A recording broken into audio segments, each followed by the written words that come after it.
ભરથા અહીંયા આવતા તાર લગનનું નક્કી કર્યું તને કઈ વાંધો નથી ને? મને કઈ પણ પ્રકારનો વાંધો નથી, પણ મારા બાઈ આવે પછી મને ઘસકાવજે નહીં. ભાઈ ગમે એમ કર, હું તારા લગ્નમાં આવ્યો હતી, માગી ભીખીને ફરવી લેવો તો હવે તારે ગમે એમ કરીને લેવાનું થાય મારા લગ્નમાં. રેડી? આ મને ફોન ના કરજે. કામાં તો તારે કઈ કરવાનું નથી, તારે 50 સ્કોર્પિયો લઈને આવવાનું છે. ગમે એમ કર મારો ભાઈ, આપણા લગ્નમાં એકદમ દબદબો દેખાવો જોઈએ. એકચ્યુઅલી મમ્મી લગ્નનું લિસ્ટ બનાવું છું, પેલું નામ બોલ હાલ તું પણ કે.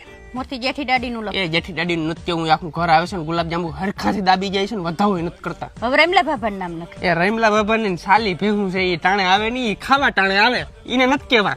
પુરકી વાડી મને કહી દે લે. એ પુરકી વડી મને મમ્મી મારે આજે નથી કેવું, કાલે નથી કેવું. ખટપટીની દીકરી છે, ઓલા લગ્નમાં એમ ક્યાં ઓલીન બાઈ ની ખટપટ કરે, ઓલીન બાઈ ની ખટપટ કરે, ઓલીન બાઈ ની ખટપટ ઓલાને ખટપટ કરે, ખાઈને વઈ રહે. ખાપોટ ખાઈને ભલે હોય જાય, પણ મારી બાઈ ની ખટપટ કરે મને મેળ ના આવે. હું રાણો છું. હા હાલો મારી બેનપણી ફોન તો કરી દઉં.